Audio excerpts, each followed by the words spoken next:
I'm Raquel Richards. This is What Are You Drinking? Come sit with me for 5 to 10 minutes.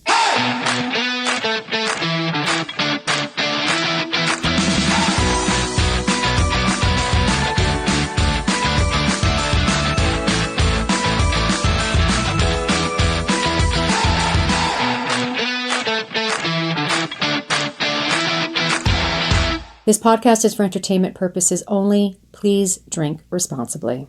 Today, we're talking about mixology. How can you create signature cocktails that impress and delight? It's a common question. It's a common question for mixologists or bartenders. There is a difference, and I will talk about that in another episode.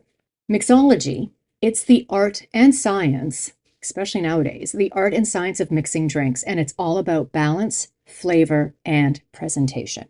To create a signature cocktail, you always start by using a base spirit that you love and building the drink around it. What is a base spirit? Well, it's either a vodka, gin, rum, or tequila. Usually, and I do suggest, a silver tequila, a blanco. The most common and known base is a vodka. Gin was the original base, believe it or not, but vodka is the base that we most use nowadays. Next, consider the flavor profile you want to achieve. Do you prefer sweet, sour, bitter, or savory? Experiment with different ingredients like fresh fruits, herbs, spices, and syrups to create a unique, balanced flavor profile. And when I say syrups, I suggest making your own. I always said this to customers that came into the LCBO because they would come in and they want to buy the liqueurs and they want to buy the orange liqueur, the cinnamon liqueur. They want to buy, pre-mixed liqueur that sits in your bar for months and months and months and gets all sugary. Try to open it, the next time you want to use it. I suggest making your own. And it's really, really easy. And it won't cost you the $25 to $40. It will cost you to go to the alcohol store and buy a pre-mixed liqueur. At least Ontario. That's what I know, and in Canada to buy. All you need to do is buy your favorite fruit, boil it with a cup of sugar, and voila. You have your homemade simple syrup. It is that simple, honest to God. Buy your cranberries, buy your blueberries, buy strawberries, whatever it is that you like, buy it and boil it with a cup of sugar and put about half a cup or a cup of the berry or the fruit that you want to use, or the herbs or the spices. Well, don't use a cup of herbs and spices, but that you'll want to do less. But I can talk about that in another episode. But all you need to do is just boil it with a cup of sugar, cup of water, and voila, you have your homemade syrup. And you can keep it in the fridge.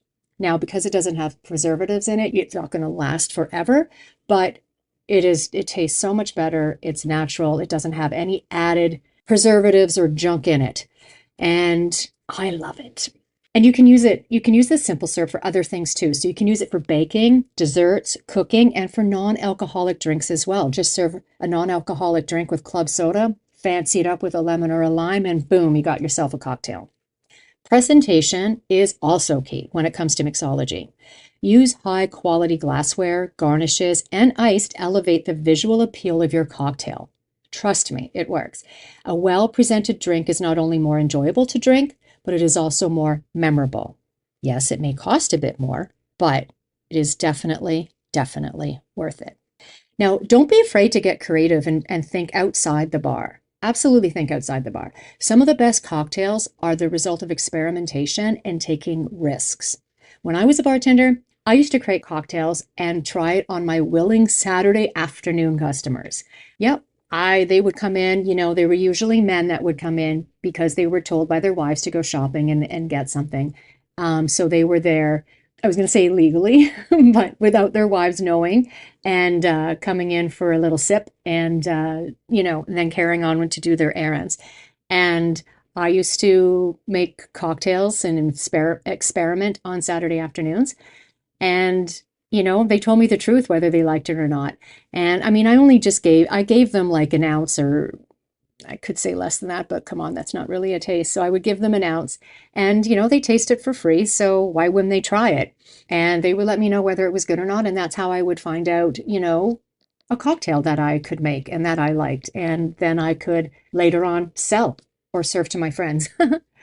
So, and when I have my annual winter party, that's exactly what I do too. I don't use them as testing subjects, but I plan a welcome cocktail and I make a simple syrup and create it. Yeah. It's the key to being adventurous and creative. Think outside the bar, make your own simple syrups, saves you money because it tastes better. It just does. And that's what I have to say about mixology. Check out What Are You Drinking on IG at @what_are_you drinking. The R is the letter R in What Are You Drinking? I'm Raquel Richards. Thanks for sipping with me. Drop me a DM on the gram and let me know, what are you drinking? Until next time, cheers.